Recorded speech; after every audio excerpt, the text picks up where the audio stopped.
The galactic hub on Europa Station was known for many things: exotic cuisine from 17-star systems, the finest liquors distilled in zero gravity, and the most diverse collection of species this side of the Orion Arm.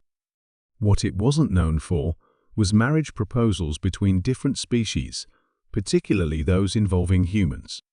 Nyx Lara fidgeted nervously at the corner table of the cosmic drift, her luminescent skin flickering between soft blue and anxious purple. As a Cerubian from the aquatic moons of Tau Ceti, she was already drawing attention. Her translucent tendrils floated gently around her humanoid face, despite the artificial gravity, and the environmental suit that maintained her necessary humidity levels hummed softly. She checked the time again. 3 minutes until her appointment with the human. Cerubians didn't typically venture this far from their homeworlds. Their delicate physiology made travel difficult, requiring specialized environmental suits and regular hydration immersions. But desperation had driven Nyx Lara across 4 sectors to this human-dominated station. The door to the lounge hissed open, and she immediately recognized the human from his profile. Commander Jack Spencer stood 2 meters tall, with broad shoulders and the confident posture that seemed common to humans who had served in their space forces. His dark skin contrasted with the silver gray of his uniform, and a slight limp suggested old battle injuries. At 42 standard cycles, he was considered mid-life span for his species experienced, but not elderly. His eyes scanned the room briefly before landing on her. Recognition flickered across his face, not surprise. She noted despite her alien appearance. He'd done his research. As he approached, Nyx Lara's translator picked up his steady heartbeat and analyzed his micro-expressions. He was curious, but not uncomfortable. Good signs. Miss Nyx Lara, I presume? His voice was deeper than she'd expected. Yes. Thank you for agreeing to meet me, Commander Spencer. She gestured to the chair across from her. Please. He sat down, ordering a simple water from the automated server. Another good sign he was keeping a clear head for their conversation. Your message was intriguing, he said after a moment, though somewhat light on details. Nyx Lara's tendrils curled inward slightly, a sign of embarrassment in her species. I apologize for the vagueness. The matter is somewhat sensitive. You mentioned a proposal of mutual benefit, he prompted. She took a deep breath, her respiratory gills fluttering beneath her translucent skin.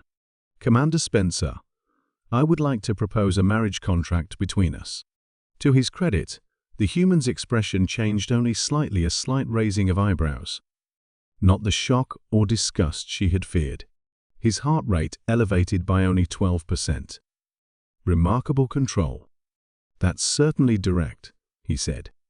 May I ask why? Nyx Lara had rehearsed this explanation countless times. My situation is complicated. I am the last holder of my family's genetic line.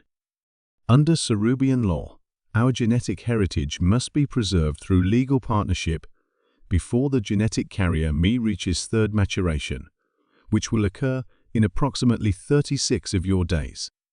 Spencer nodded slowly. And if you don't, my family's genetic sequence will be surrendered to the Genetic Preservation Authority. My family has held stewardship of our genetic line for 17 generations.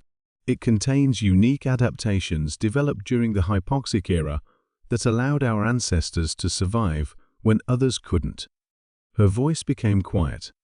It would be shameful to be the one who lost that heritage. Why me? Spencer asked, his gaze direct and evaluating. Surely there are other Cerubians. There are not, she interrupted.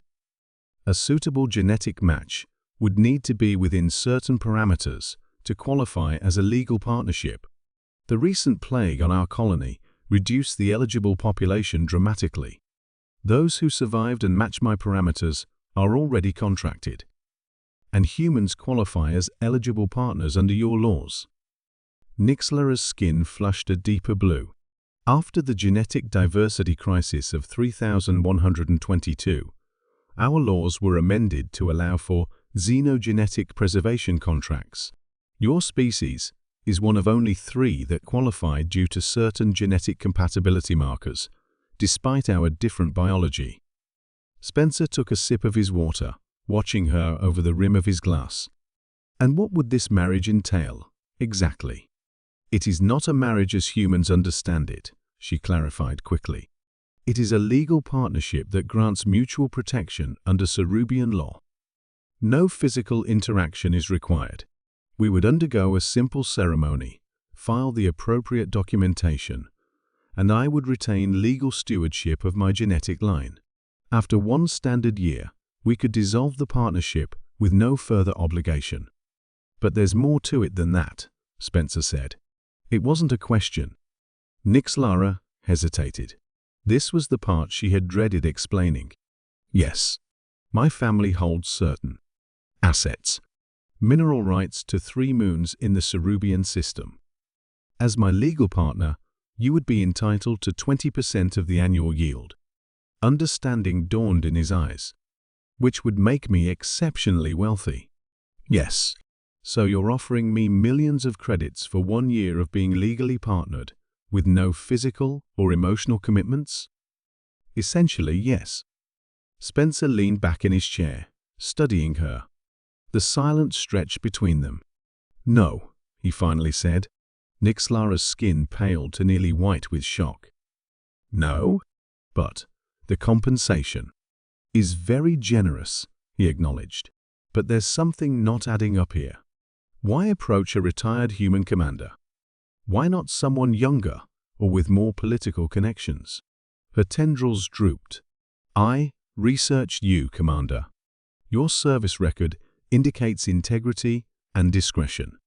And, she hesitated, there are those who would use such a partnership to attempt a complete acquisition of my family's holdings. Your psychological profile suggests you are not motivated primarily by wealth.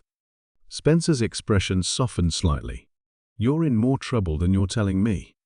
Nixlara's composure broke. The Genetic Preservation Authority is not merely a regulatory body. It's controlled by the Draxis Corporation, which has been attempting to acquire our mineral rights for generations.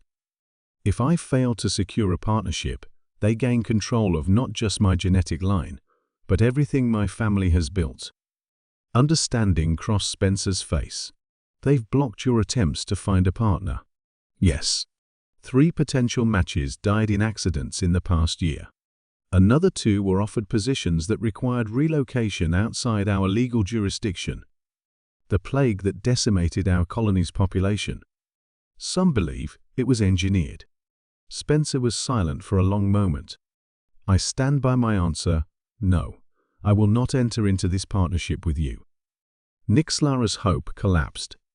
Her skin turned ashen grey. However, Spencer continued, I will offer you something better. What could possibly be better? Spencer leaned forward. Mrs. Nixlara, before my retirement, I specialized in corporate counterintelligence and security operations. I know exactly how companies like Draxis operate. He tapped a command into his wrist interface, and the privacy field around their table intensified. Instead of a temporary legal partnership that only delays your problem, I'm offering you permanent freedom from Draxis. How? I still have contacts throughout the sector. Former colleagues who owe me favors. Evidence specialists who can trace the origins of your colony's plague. Security experts who can protect your remaining potential genetic matches. His eyes hardened. And people who know how to make corporations regret targeting innocent civilians. Nixlara stared at him in disbelief. You would do this? Why? Spencer's expression grew distant. 20 years ago, a mining corporation tried similar tactics on a human colony. My family lived there. He looked her directly in the eyes. I don't need your money, Mrs. Nixlara, but I would very much enjoy making Draxis regret their choices. For the first time in months, Nixlara's skin glowed with its natural, hopeful blue. Commander Spencer, I don't know what to say. He smiled slightly. Say you'll work with me. This won't be easy, and it won't be quick. But when we're done, your family's legacy will be secure not just for a year, but permanently. As they outlined their plan over the next few hours, Nix and Lara realized something important about humans. They didn't just solve problems, they went to war with them. 3 months later, when the Draxis Corporation announced its withdrawal from the Cerubian system, following a devastating series of leaked documents and criminal indictments, Nix Lara understood why so many species in the galaxy both feared and respected humanity. They didn't just help you survive. They made sure your enemies didn't.